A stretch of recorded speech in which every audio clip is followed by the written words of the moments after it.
Migliaia di fedeli che hanno assistito a Canicattì alla cerimonia di venerazione della salma del Beato Rosario Livatino. La messa è stata officiata dall'arcivescovo Damiano. Una donna di 41 anni si toglie la vita dandosi fuoco all'interno di un distributore di benzina sulla strada provinciale Aragona-Favara. Festeggiata la giornata dell'Azalea in occasione della festa della mamma a Favara. La comunità di Comitini sarà ricevuta dal nuovo Papa Leone XIV il prossimo 11 giugno a Roma. Inaugurata a Palma di Montechiaro la seconda edizione della Biennale della Cultura in occasione di Agrigento, capitale della cultura. Nuove adesioni al partito di Forza Italia in provincia di Agrigento sono la consigliera comunale di Naro Geradestro e Elena Dainotto di Castrofilippo. Diversi episodi di violenza nella notte ad Agrigento tra sabato e domenica, falsa truffa verso un'anziana a Ravanusa. Prima edizione del torneo Interforze Uniti per la Sicurezza, il Cassum Favara vince contro il Licata e resta in Serie D, retrocede la compagine licatese, la SD Favara promossa in seconda categoria, il Cianciana vince la Coppa Trinacria.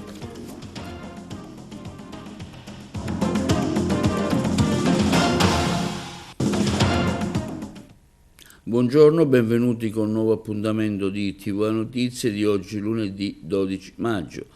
Migliaia i fedeli che hanno atteso per omaggiare la salma di Rosario Livatino, il primo giudice beato della Chiesa Cattolica, che per l'occasione è stata esposta in pubblico per la cerimonia della venerazione avvenuta sabato pomeriggio a Canicattì. A officiare la messa è stata l'arcivescovo di Agrigento Alessandro Damiano, presenti le più alte cariche militari della provincia. Le interviste.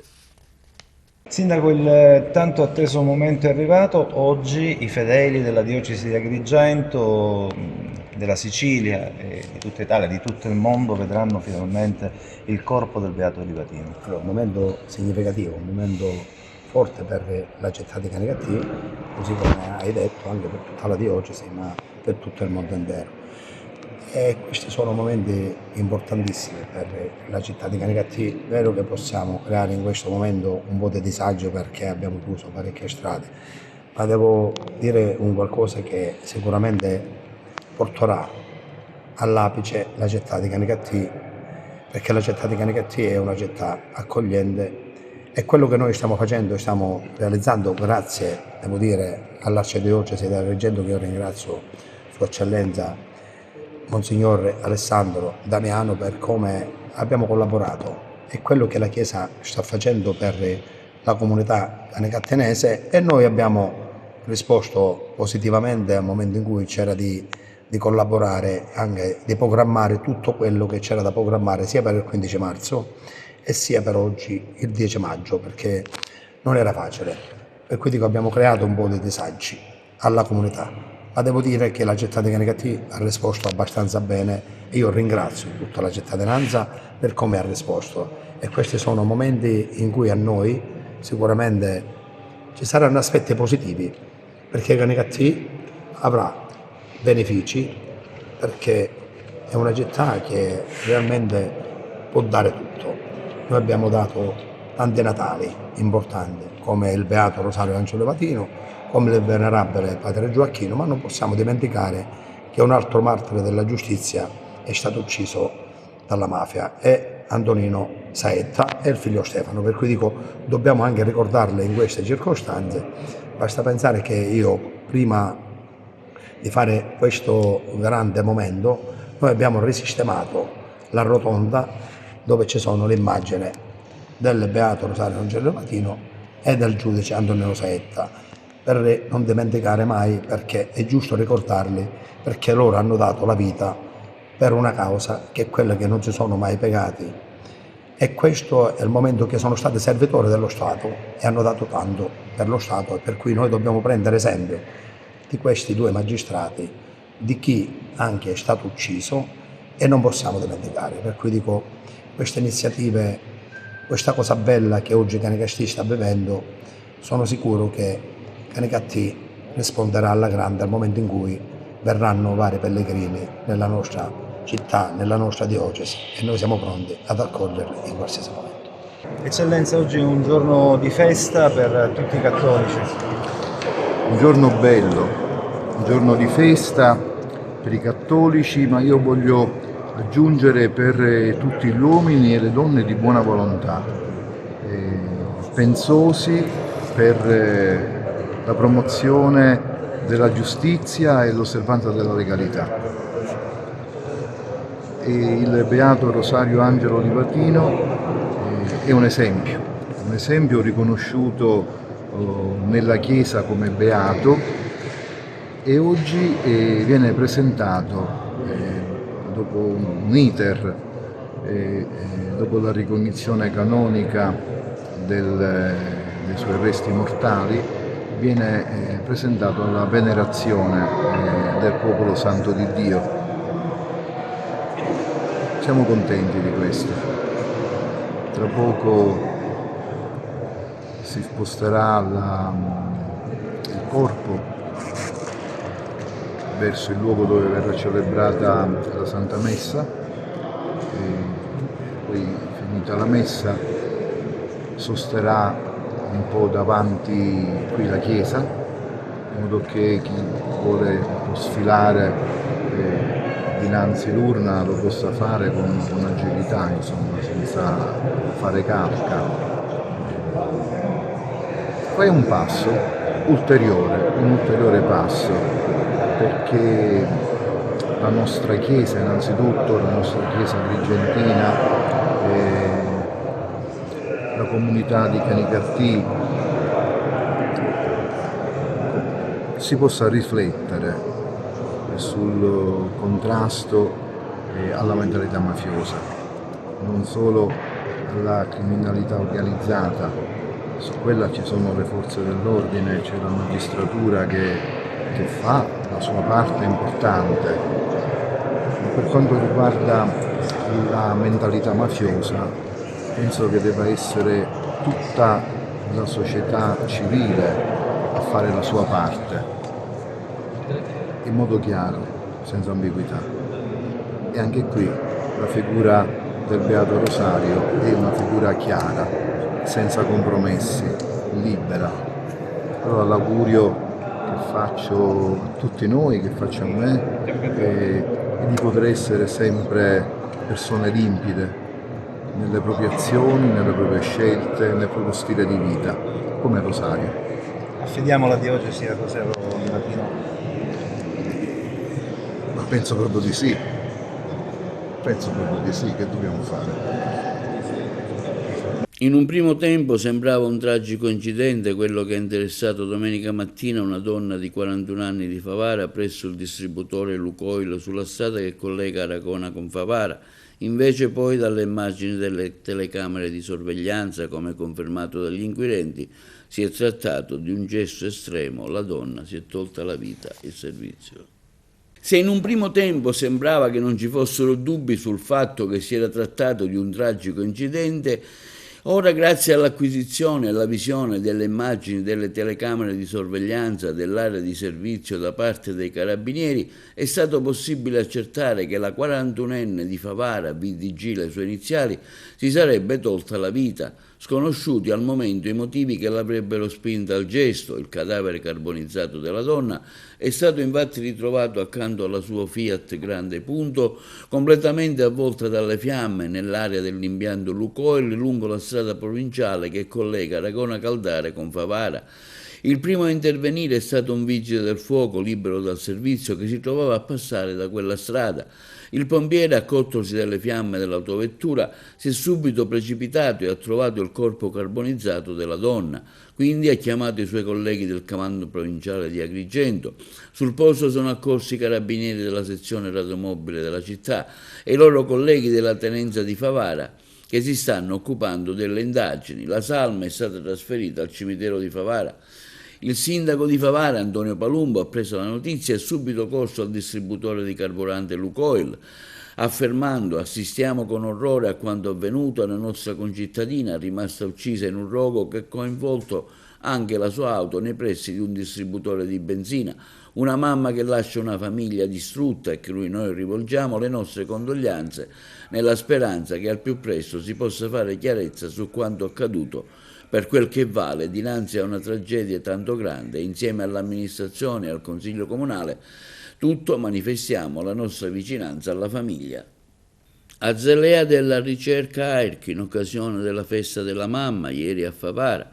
Abbiamo sentito in merito l'Inavurso Gucciardino della delegazione di Favara e il presidente dell'Ordine dei Medici Santo Pitruzzella. L'azalea della ricerca AIRC fiorisce anche a Favara. Anche quest'anno le volontarie della sezione di Favara, che vuol dire Centro Culturale Guttuso, sono qui a disposizione della cittadinanza per questo nobile gesto, il contributo di tutti per favorire la ricerca. Sì, un appuntamento importante per festeggiare la mamma e le donne, perché l'azalea è diventato simbolo della cura al femminile. Quest'anno è un anno speciale perché si festeggia il 60° anno della Fondazione AIRC e noi come delegazione siamo orgogliosi, onorati e soprattutto abbiamo un senso di responsabilità proprio per festeggiare assieme a tutti questo grande avvenimento, soprattutto questo grande risultato che l'AIRC sta avendo, perché l'AIRC promuove la ricerca e le cure e il risultato è ottimo perché oggi tantissime donne che hanno avuto un cancro anche con metastasi riescono a riprendere e a vivere una vita come se niente fosse, e questo grazie appunto alla ricerca e grazie all'AIRC.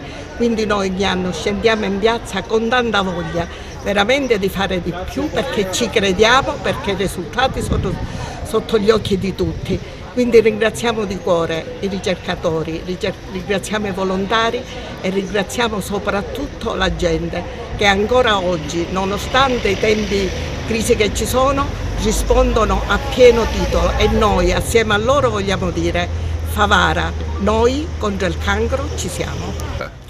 La ricerca è fondamentale in tutte le nostre manifestazioni, in particolare oggi come festa della mamma dobbiamo avere un occhio particolare verso le neoplasie in generale, verso i tumori.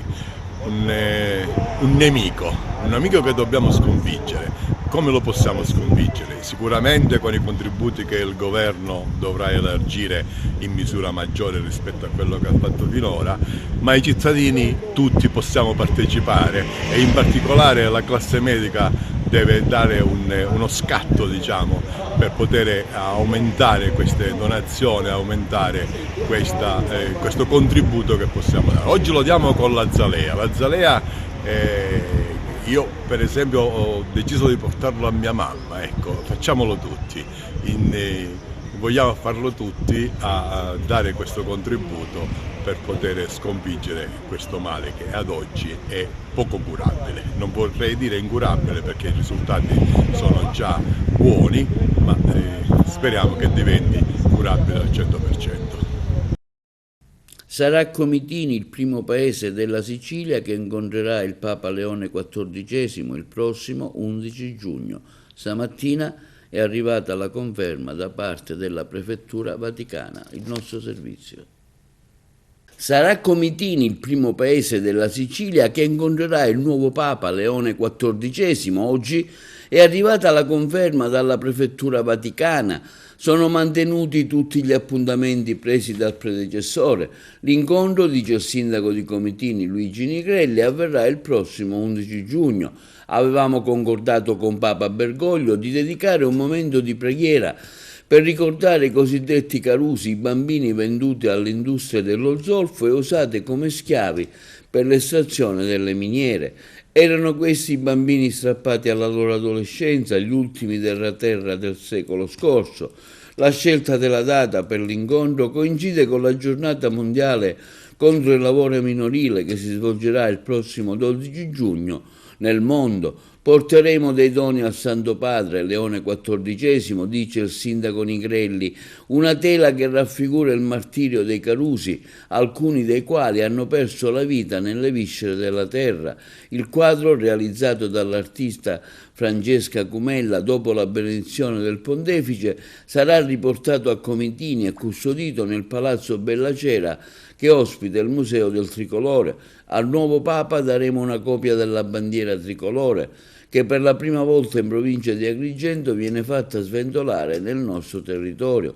L'incontro con il Pontefice è un'iniziativa del Comitato Scientifico composto, oltre che dal sindaco Nigrelli, anche da Nino Contino, Benedetto Raneri, Salvatore Parello e il giornalista Alfonso Bugea.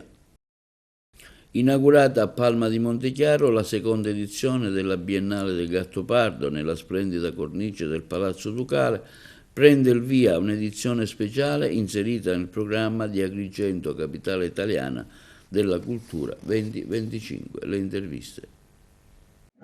Sindaco, questa biennale sembra molto accattivante, dove si parla anche di Pirandello, dei personaggi siciliani, ma soprattutto siamo a Palma di Montechiaro, proprio del Gattopardo. Il professore Michele Citro e tutti gli artisti hanno fatto qualcosa di magico, l'abbiamo visitata insieme, ci siamo emozionati, abbiamo viaggiato nello spazio e nel tempo e all'interno di 15 capolavori letterari, rappresentati in maniera plastica da delle opere d'arte che davvero hanno portato alla riflessione, non solo interiore, ma anche alla riflessione su quello che sta accadendo in questi giorni, sull'umanità stessa e la nostra presenza su questa terra e davvero sul percorso che dobbiamo portare avanti non solo nella vita privata, ma anche nella vita politica e perché non nella vita pubblica. Ringraziamo la Regione Siciliana, davvero di cuore, l'assessore Francesco Scarpinato e il governo della Regione Siciliana per aver cofinanziato l'evento. Ringrazio l'assessore Petrucci, i miei assessori, i miei collaboratori, gli enti comunali per quanto fatto e davvero grazie al professore Citro e a questi meravigliosi artisti che ci hanno regalato davvero una pagina indimenticabile di storia. Questo programma, questa iniziativa si innesta nel programma di Agrigento Capitale della Cultura, un ulteriore contributo che la città di Palma dà alla città di Agrigento nell'anno capitale. Davvero un bagno di arte, di gioia, di riflessione, di pensiero. Questa biennale che cosa mette in risalto in maniera particolare? Mette in risalto il rapporto tra letteratura e arte, e l'arte è un modo per raffigurare quelli che possono essere pensieri, fantasie, idee di grandi scrittori, che sono sia gli scrittori della Sicilia sia gli scrittori dell'intero mondo. Infatti abbiamo letteratura tedesca, austriaca, inglese, francese, greca, latina. È un modo anche per creare un rapporto didattico tra quella che è l'istituzione comunale, quella che è il lavoro del curatore e le scuole, perché l'idea sarebbe quella di portare più scuole possibili a vedere questa mostra e tramite le opere d'arte che sono più facilmente digeribili per le giovani menti incentivare la lettura di questi grandi romanzi, perché solo attraverso la cultura, la sana cultura, la buona cultura, la grande cultura si possono creare nuove generazioni in grado di portare avanti sia il patrimonio culturale di questo luogo, ma sia il patrimonio culturale dell'Italia intera. Assessore Petrucci, immagino che per organizzare un evento del genere, inserito in Agrigento Capitale della Cultura, ci voglia del tempo, soprattutto tanta pazienza. Sì, veramente siamo orgogliosi e onorati di aver contribuito alla riuscita di un evento così importante, sia per noi qua a Palma, sia per essere anche che è stato inserito nel programma di Agrigento Capitale della Cultura. Grazie al professore Citro, a tutti gli artisti, siamo stati così in grado di realizzare un'opera visiva che non ha uguali. È veramente tutta da scoprire e tutta da vedere, veramente un capolavoro che ci riempie veramente di orgoglio e siamo felici di averla potuta. Altre adesioni a Forza Italia Agrigentina hanno indossato la maglia azzurra le consiglieri comunali di Naro, Geradestro e di Castrofilippo, Ilenia Dainotto. Geradestro, medico, è stata la prima donna consigliere comunale a Naro e poi assessore con delega alla sanità, territorio e ambiente. Afferma: aderisco ufficialmente al partito di Forza Italia condividendo e sostenendo la linea politica del vice coordinatore regionale e coordinatore provinciale onorevole Riccardo Gallo e della deputata regionale onorevole Margherita La Rocca Ruvolo. Intendo riservare massimo impegno nell'azione amministrativa e sociale legandolo alle posizioni e ai valori del partito, mentre l'avvocato Ilena Deniotto, con studio a Castrofilippo, è stata anche candidata sindaco nel comune di Castrofilippo con lista civica, anche aderito al partito. Gli onorevoli Gallo e La Rocca Ruvolo commentano: apprezziamo l'adesione delle amiche Gera Destro e Elena Deniotto, che contribuisce a rafforzare Forza Italia Agrigentina e grazie alle loro capacità amministrative e all'esperienza politica e professionale, Forza Italia prosegue costantemente l'opera di radicamento nei comuni, coinvolgendo le energie migliori del territorio. Ultimo raggiro in ordine di tempo a Ravanusa: un individuo si è spacciato al telefono per il nipote, riuscendo a ingannare una pensionata e a sottrarle soldi e oro, vittima una donna di 75 anni. Il delinquente, fingendosi suo nipote e camuffando la voce, le ha detto che il proprio figlio era stato fermato dai carabinieri e che per aiutarlo sarebbe servita una somma di denaro da consegnare a un corriere che a breve sarebbe passato da casa. Il delinquente, per rendere il racconto ancora più convincente, l'ha tenuto a lungo al telefono, impedendolo di avvisare qualcuno. La donna poco dopo ha consegnato 1.000 euro in contanti e diversi oggetti d'oro per alcune migliaia di euro a un uomo, spacciandosi per corriere. L'anziana donna poco più tardi ha capito di essere caduta vittima di un raggiro e a questo punto non ha potuto fare altro che rivolgersi ai carabinieri di Ravanusa e ha formalizzato la denuncia a carico di ignoti. E nella notte tra venerdì e sabato, nei pressi di un locale di via Pirandello ad Agrigento, un cinquantenne è stato aggredito e colpito con una testata in faccia, a quanto pare da un immigrato. A occuparsi delle indagini la polizia: i due avrebbero avuto una discussione per motivi sconosciuti e all'improvviso il più esagitato, cogliendolo di sorpresa, gli ha rifilato una testata. Il cinquantenne agrigentino in poco tempo si è ritrovato a terra. L'aggressore si è dileguato e sarebbe in via di identificazione. E sempre nella notte tra sabato e domenica, nel piazzale dell'ex eliporto di San Leone, un numeroso gruppo di ragazzi avrebbe avuto una discussione per futili motivi con una ventenne residente in un piccolo centro della provincia. All'improvviso il branco, dalle parole, è passato ai fatti. La vittima è stata colpita a schiaffi, pugni e calci. In poco tempo si è ritrovata a terra. Il branco, subito dopo averla fatta grossa, si è allontanato. Il giovane ferito è stato preso in consegna dal personale sanitario di un'ambulanza del 118 e trasferito in ospedale per le cure necessarie. I poliziotti della sezione volante di Agrigento, accorsi in maniera fulminea, stanno cercando di identificare i giovani che hanno fatto finire in ospedale il ventenne. La docente, amante del boss Matteo Messina Denaro, Floriana Calcagno, lascia il carcere e va ai domiciliari, grazie alle motivazioni del Tribunale del riesame di Palermo. Ce ne parlano i colleghi di Trapani. Il Tribunale del riesame di Palermo ha concesso gli arresti domiciliari a Floriana Calcagno, l'insegnante sentimentalmente legata anche lei a Matteo Messina Denaro e finita in manette per aver favorito la latitanza del boss. Calcagno era già finita sotto i riflettori nel gennaio 2023, pochi giorni dopo la cattura del capomafia. Si era infatti presentata spontaneamente alla procura di Palermo sostenendo di aver avuto un breve legame sentimentale con un certo Francesco Salsi, un presunto anestesista in pensione. Aveva dichiarato di averlo frequentato per poco tempo e di aver scoperto la sua vera identità solo successivamente grazie alla segnalazione di uno studente. Una persona gentile, piacevole, aveva detto, sostenendo di essersi spaventata alla scoperta della sua reale identità. Tuttavia le prove raccolte, tra cui video di sorveglianza, pizzini, appunti e intercettazioni, sembrano raccontare tutt'altra storia. Secondo il giudice per le indagini preliminari Filippo Serio, la Calcagno sarebbe stata tutt'altro che all'oscuro, anzi avrebbe avuto un ruolo centrale nel sistema che ha garantito protezione al superboss, una donna di fiducia al pari di Laura Bonafede, già condannata per aver agevolato la latitanza di Matteo Messina Denaro.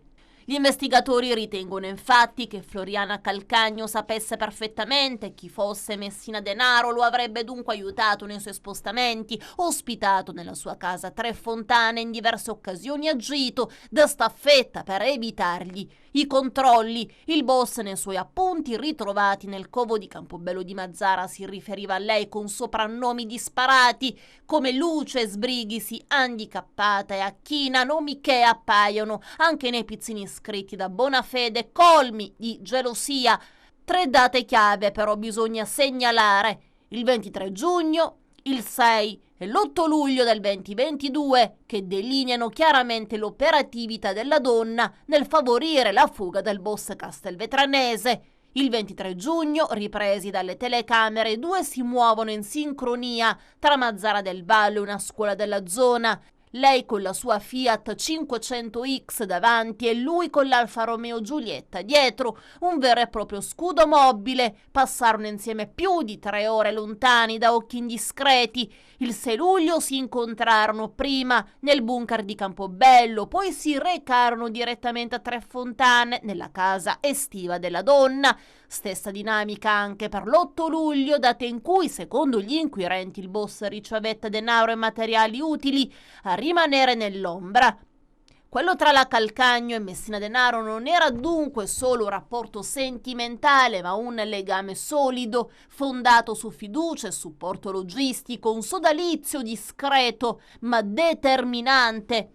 Ma i collegamenti della docente con l'ambiente mafioso non si fermano qui. Come da noi raccontato nelle scorse ore, la donna è nipote del boss Franco Luppino, moglie dell'imprenditore Paolo Del Santo, anche lui arrestato per mafia e considerato figura chiave e ponte tra Messina Denaro e il mondo economico. Ed è cugina anche di Giuseppe Calcagno, accusato di favoreggiamento. Frequentava inoltre la famiglia Bonafede, storicamente vicina al super latitante, morto il 25 settembre 2023. Lo scorso gennaio, sentita da Sandra Murri per lo stato delle cose su Rai 3, la Calcagno aveva ribadito la propria estraneità ai fatti, ma le indagini condotte dalla direzione distrettuale antimafia di Palermo sotto la guida del procuratore Maurizio De Lucia e dei magistrati Paolo Guido e Gianluca De Leo delineano un profilo ben diverso. Una donna che, pur non avendo precedenti penali, si muoveva con naturalezza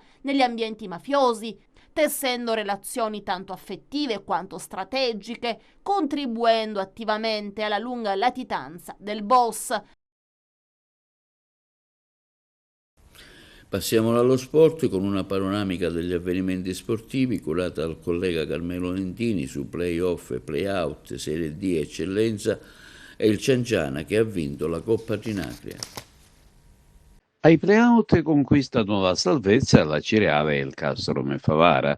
La formazione granata ha pareggiato 2-2 dopo i tempi supplementari, recuperando lo 0-2 di Catalano e Abate per la compagine messinese e poi ci sono state le reti di Nardo e Mukulu per la Cireale, che praticamente hanno consentito alla compagine acese di accedere ai tempi supplementari. Anche il Castrum Favara salva la propria stagione dopo una stagione tribolata e ricca di colpi di scena. Nel play-out fratricida con il Licata, giocato a Giovanni Brucoleri, i ragazzi di Piero Invandino, dopo un primo tempo equilibrato in cui hanno timbrato la traversa con la piana, al secondo tempo hanno avuto il sopravvento segnando prima il vantaggio al 65esimo con il giovane Bontà e poi ha raddoppiato al 71esimo con l'esperto Baglione. Il Licata dunque ritorna in eccellenza, Castrum Favara rimane in Serie D come unica compagine agrigentina rimasta delle 3 inizialmente ai nastri di partenza. Per quanto riguarda invece la parte alta della classifica, non si sono registrate sorprese nei playoff del girone I della Serie D. Raggiungono la finale playoff del girone la Regina, che ha superato la Vibonese per 2-0 con reti del solito Barilla e De Felice, e la Scafatese che ha battuto 2-0 il Sambiase grazie alla rete di Altobello e Palmieri. Lo spareggio playoff del girone B invece di eccellenza ha visto prevalere il Modica su vittoria per 1-0 grazie ad una rete di Gabriele Cacciola. Ai playoff nazionali il Modica affronterà 25 maggio e 1 giugno l'Elettra Marconia della Basilicata, mentre il Gela, sempre 25 e 1 giugno, affronterà la squadra vincente del Molise. Per quanto riguarda la seconda categoria, e concludiamo, il Cianciana, dopo aver vinto il torneo approdando in prima categoria, questa domenica sul neutro del campo comunale di Niscemi ha disputato la finale della Coppa Trinacre a memoria del Salvatore Saieva, imponendosi con il risultato di 3-2. Per la prima volta nella sua storia la compagine tecnico Raimondo Salemi ha vinto questo importante trofeo superando con merito l'azzurra Francofonte. Le reti del Cianciana portano la firma di Riccobono, Piazza e Noto. Linea alla regia per la pubblicità. Il Castrum Favara resta in Serie D Girone I grazie alla vittoria per 2-0 nello spareggio contro il Licata Calcio che invece retrocede. Sarà la Castrum Favara a continuare a giocare la prossima stagione nel campionato nazionale di Serie D. Retrocede in eccellenza il blasonato Licata dopo 6 anni consecutivi di permanenza nel massimo campionato dilettantistico. La squadra favarese si è imposta con un 2-0 sui licatesi nella gara di play-out che si è disputata ieri in uno stadio Brucoleri gremito come meritava questo derby tutto agrigentino. Grintosa, decisa, ben disposta in campo, la Castrum Favara ha disputato una gara che resterà negli annali del calcio favarese. I ragazzi di mister Pietro Infantino hanno così salvato meritatamente una stagione che li aveva visti positivamente protagonisti nella prima parte del campionato, per poi sprofondare nel girone del ritorno nella palude della zona retrocessione. A farne le spese purtroppo il Licata di mister Pippo Romano che dà addio alla Serie D dopo 6 anni di permanenza. Una bella gara che ha avuto un intermezzo indegno a causa della follia di alcuni ultras licatesi che prima dell'inizio della gara si erano recati minacciosi nei pressi della gradinata dove erano presenti i tifosi favaresi e al 31esimo del secondo tempo hanno dato vita ad uno spettacolo indecoroso con lancio di bottiglie di acqua in campo accompagnato da fragorose e pericolose bombe carta per finire con l'abbattimento della rete della porta difesa dal portiere favarese Scuffia che ha costretto il direttore di gara a sospendere per oltre mezz'ora la partita con l'intervento delle forze di polizia in tenuta antisommossa.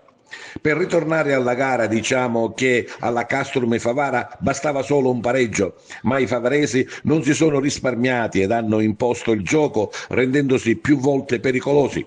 All'11° un gran tiro di Lapiana dal limite in posizione decentrata colpisce la traversa. Il Licata non è da meno e risponde al 25° con un colpo di testa di poco a lato di Lucchese. Il primo tempo si conclude con un traversone dalla sinistra da parte di Minacori che attraversa tutta l'area di rigore e si perde sul fondo.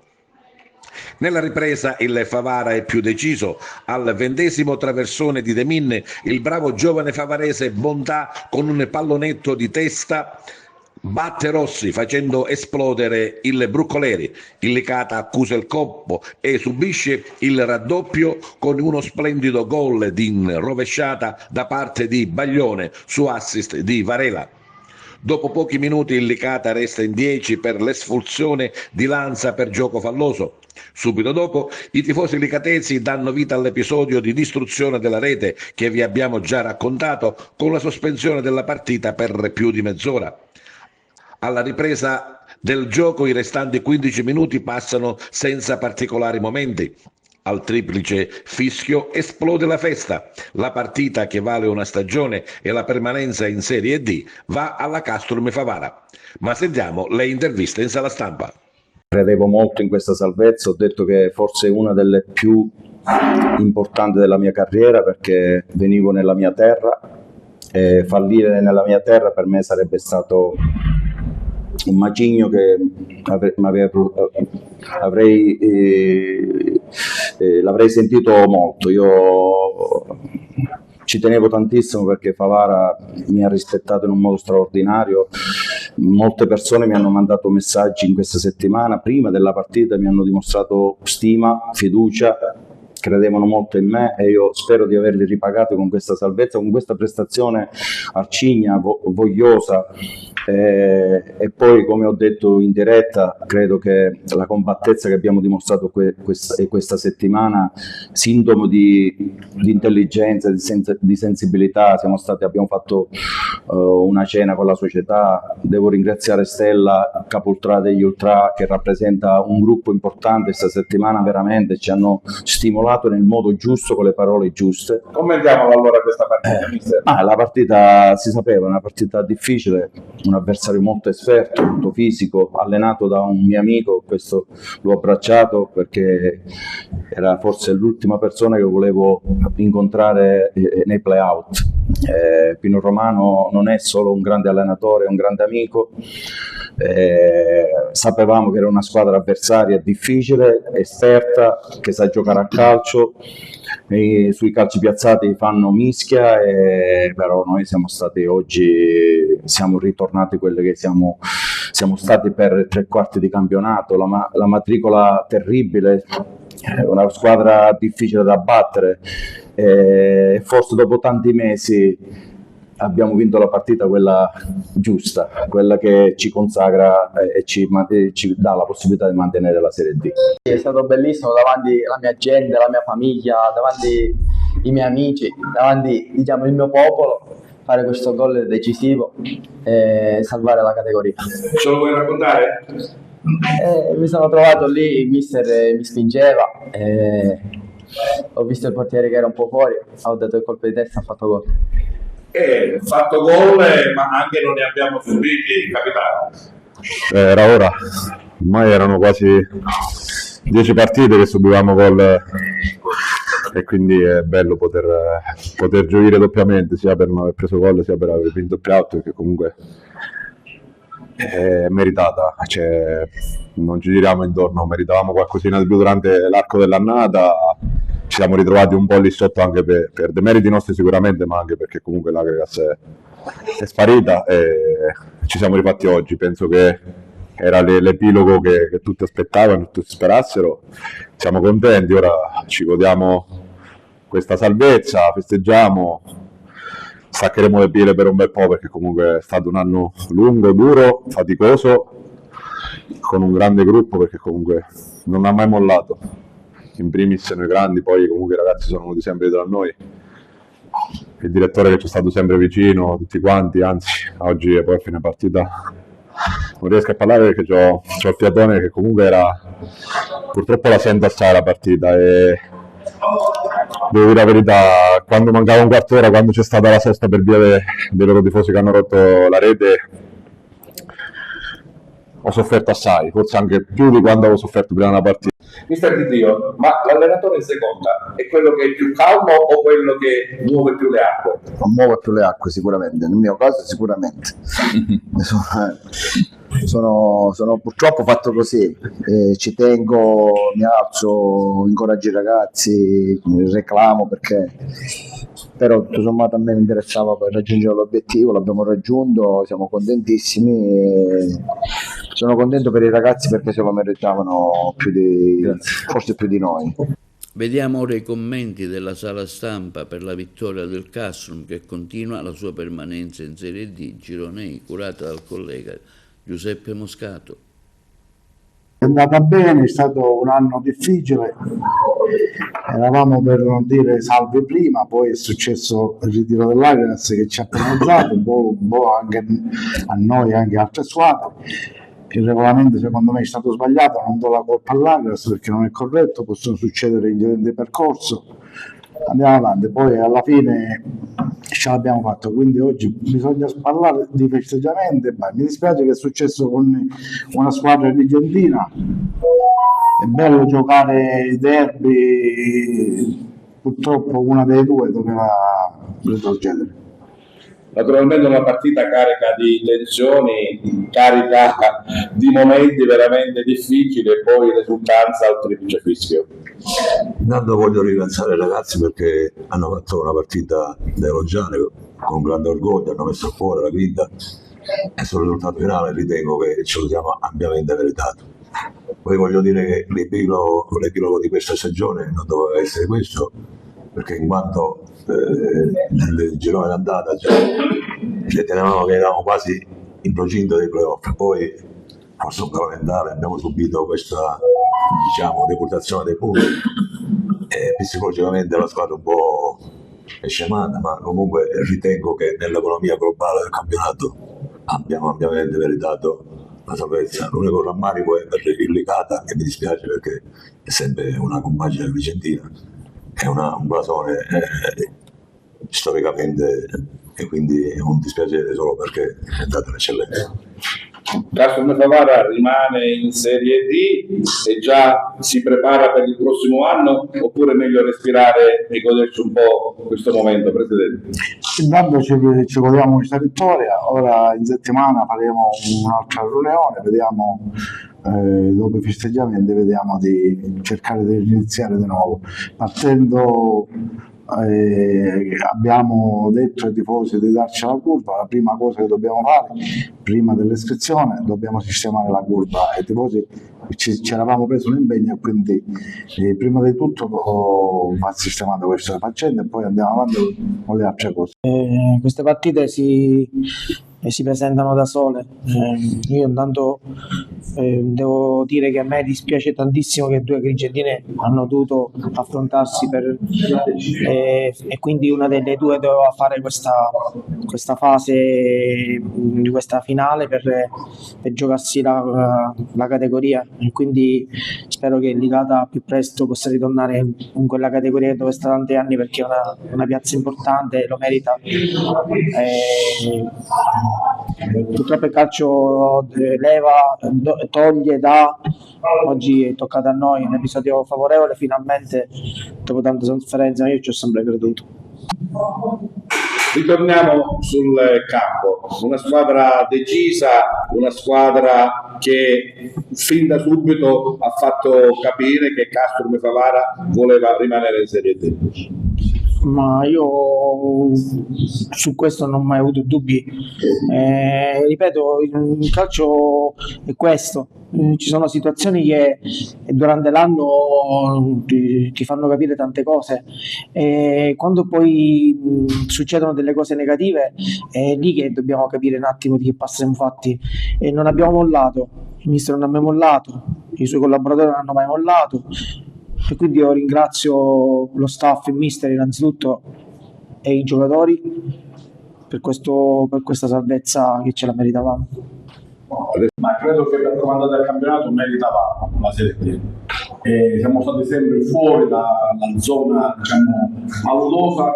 Poi inutile dire quello che è successo, dai secondi tolti con il ritiro dell'Agras, frutto di un regolamento scellerato, perché falsa di fatto un campionato, e poi una serie di circostanze negative dovute anche del blocco psicologico, come ha spiegato spesso il bambino nelle interviste, e ci siamo trovati, ma se il pallone ha una sua logica, penso che oggi il Favara ha meritato una prestazione gagliarda, che ha avuto più occasioni.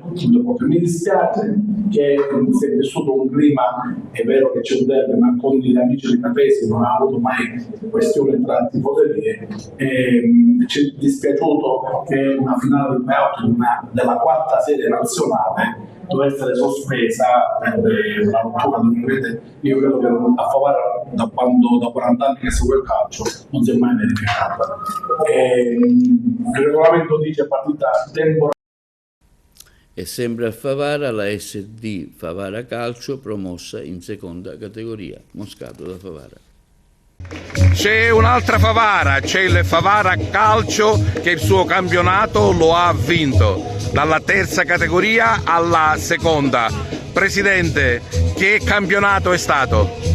Allora, è stato un ottimo campionato, fatto di squadre molto avvincenti e diciamo che abbiamo prevalso su tutti finalmente dopo la sconfitta dell'anno scorso sulla finale playoff, e quest'anno con mister Scuderi che ha saputo dare la giusta impronta a questa squadra e con una società ben solida composta da Salvatore Chiarenza, Tonino Cusumano e da me nella qualità di presidente abbiamo finalmente raggiunto questo grande obiettivo che sicuramente daremo seguito l'anno prossimo per poter fare un qualcosa ancora di spettacolare e speciale per la città. Si chiamano campionati minori, ma in realtà coinvolgono giocatori, società e anche pubblico.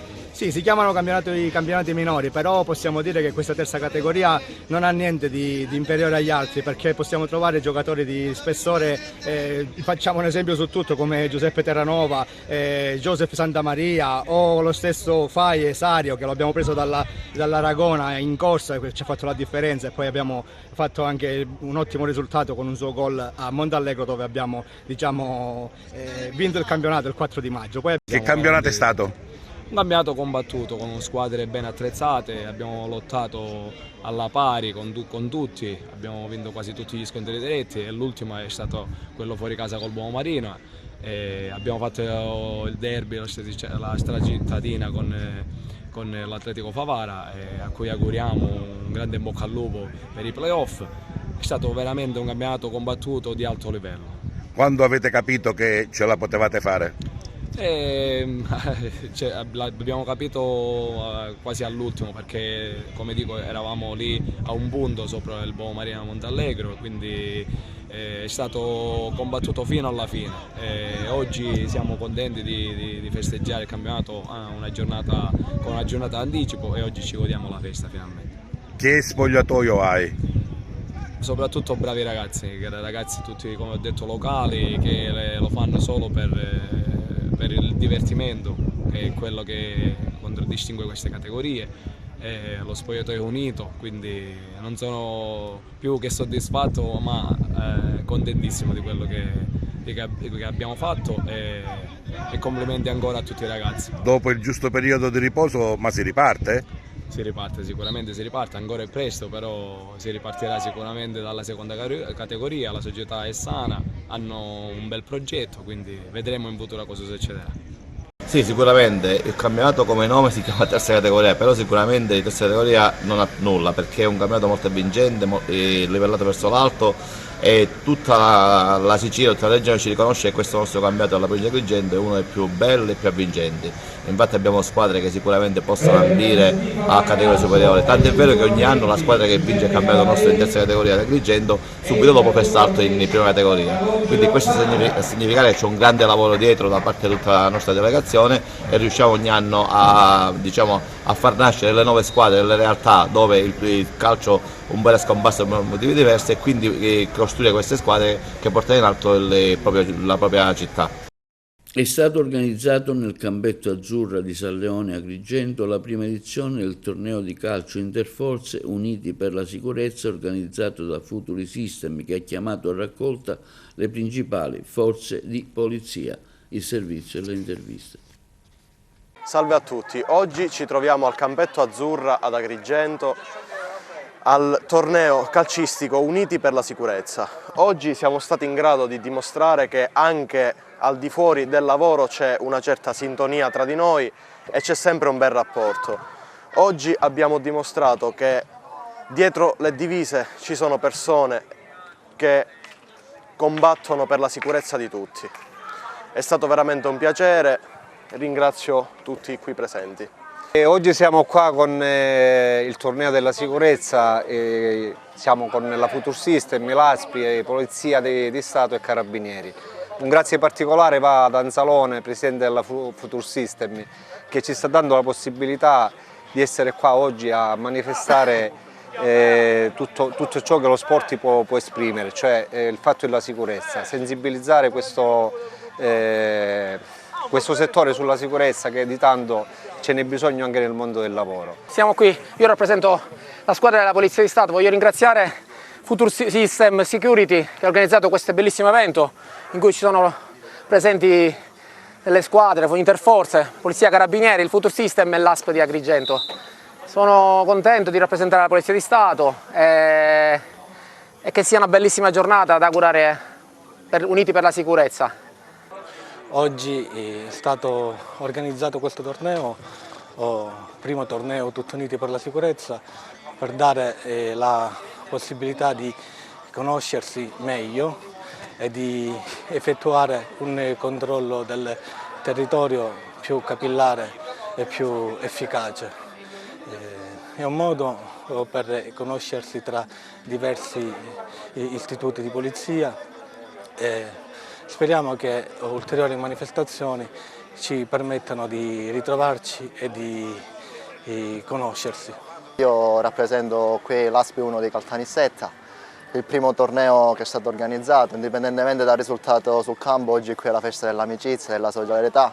Giochiamo con gli amici della polizia, dei carabinieri, della vigilanza. È una festa prima, durante e dopo la partita e non vediamo l'ora che si conclude l'evento calcistico per andare a mangiare tutti insieme e fare il terzo timbro e fare una foto tutti assieme. Grazie. Allora, aspettando la finale, siamo contenti di aver organizzato questo torneo Uniti per la Sicurezza insieme alla Polizia di Stato, Carabinieri e ASP. Siamo orgogliosi di avere anche qua il questore e il prefetto. Abbiamo vinto tutti, nessuno ha vinto, nessuno ha perso, siamo qua proprio per essere uniti. Una splendida giornata di sole oggi per poter passare una domenica insieme all'insegna dello sport, un torneo che non è solo interforze, perché è aperto anche a squadre che vengono da esperienze completamente diverse lavorative di quella che è l'esperienza delle forze di polizia, ma è importante anche che vi sia una situazione del genere, perché è giusto che le forze di polizia vengano viste come parte integrante del tessuto di questo territorio. Perciò veramente sono molto contento dell'iniziativa, qualcosa che perdura negli anni e spero possa continuare anche nel futuro. Anche l'Arma dei Carabinieri, il comandante provinciale e tutto il comando provinciale ringrazia per l'organizzazione di questa manifestazione, importante per la collaborazione tra tutte le forze di sicurezza, sia le forze di polizia che le forze a competenza privata. Siamo particolarmente orgogliosi del fatto di essere arrivati in finale, per quanto l'importante per noi è la partecipazione e la collaborazione. Un grosso in bocca al lupo alla squadra dei colleghi per quest'ultima partita. Bene, oggi è una giornata importante perché abbiamo un torneo interforze dove mettiamo in evidenza lo spirito di corpo di tutte le forze di polizia. Io sono sempre dell'avviso che il lavoro di squadra sia quello che riesce a traguardare gli obiettivi, quindi anche nello sport, così come nel lavoro quotidiano, lo spirito di collaborazione, la coesione, quello sicuramente è il motore da parte di tutti coloro che operano nella società civile a garanzia della sicurezza. Quindi benissimo questo connubio tra lo sport e la sicurezza. Quindi questo è un momento che dobbiamo valorizzare ancora di più. Un plauso perché un torneo di questo tipo non fa altro che ancora di più ad esaltare quanto sia fondamentale, come ho detto, la collaborazione tra le istituzioni, e questo deve avvenire, a mio avviso, non solo tra le forze di polizia, ma la coesione e la collaborazione deve anche coinvolgere anche la società civile. Questo è un po' il motto che io ho cercato sempre di diffondere nel corso del mio mandato, proprio perché ritengo assolutamente fondamentale il lavoro di squadra, quindi Stato e società civile. Questo è un motivo per traguardare tutti gli obiettivi e per fare sì che la cornice di sicurezza in ciascun ambito territoriale possa assumere livelli alti e tali da garantire la serena convivenza dei cittadini. Il sindaco di Agrigento Miccichè avvisa la cittadinanza che il Dipartimento per la Protezione Civile della Regione Siciliana ha diramato un avviso per rischio meteo idrogeologico allerta gialla con rovesci e temporali con validità fino alla mezzanotte di oggi, 12 maggio. Si raccomanda ai cittadini la massima prudenza. Per la costruzione del ponte, la società Stretto di Messina sarà la stazione appaltante per la realizzazione del progetto di servizio dei colleghi di Messina. Il governo italiano ha recentemente introdotto un decreto legge infrastrutture che attribuisce alla società Stretto di Messina SpA il ruolo di stazione appaltante per la realizzazione del ponte sullo stretto. Il testo, in fase di bozza e sottoposto ancora nel corso della scorsa settimana all'esame della Ragioneria Generale dello Stato, conta 16 articoli che spaziano dal ponte sullo stretto al caro voli, dal PNRR alla stagione balneare. La prima importante novità riguarda proprio l'opera assunta a simbolo del dicastero guidato dal leader della Lega. La società Stretto di Messina, incaricata dei lavori del ponte, sarà iscritta nell'elenco dell'ANA che potrà di conseguenza gestire le procedure di gara pubblica per l'affidamento di appalti di lavori, servizi e forniture. Il testo stabilisce anche che i costi dei contratti per la realizzazione del ponte possano essere adeguati, ma con il limite massimo di un aumento del 50%, come previsto dalla normativa europea. L'intero investimento previsto per il ponte è pari a 13,5 miliardi di euro, coprendo anche le opere correlate. Viene poi rafforzato il ruolo dell'autorità di regolazione dei trasporti nella definizione dei pedaggi autostradali. Dall'individuazione delle tariffe in base al sistema definito con delibera dell'ART, si passa all'adozione diretta del sistema tariffario da parte dell'autorità, abbandonando quindi l'attuale meccanismo di approvazione caso per caso. Sul fronte delle concessioni si stabilisce inoltre che per 3 anni a decorrere dall'entrata in vigore del decreto, per agevolare l'avvio delle nuove gare, nelle more della presentazione del piano economico-finanziario. Cambia poi il tetto al caro voli verso le zone periferiche, come le isole minori, anche la Sardegna. In caso di impennate stagionali o legate ad eventi straordinari verrà garantito non più a tutti, come previsto dal DL Asset del 2023, ma solo per determinate categorie di passeggeri, su tutto il territorio nazionale. La stagione balneare è fissata dalla terza settimana di maggio alla terza settimana di settembre di ogni anno. Le regioni possono anticipare o posticipare il periodo, ma la durata complessiva deve rimanere la stessa. E questo è tutto per l'edizione odierna di TV Notizie. Vi ricordiamo che i nostri programmi si possono vedere in tutta Italia sul canale 268 del digitale terrestre, per chi ha le smart TV, streaming sul sito www.televideagrigento.tv e il telegiornale sul canale 93 di Video Sicilia alle 15 e alle 20 con replica la mattina alle 9. I nostri servizi si possono visionare inoltre sul canale YouTube di TVA Televide Agrigento. E questo è tutto per oggi e vi auguriamo una buona serata.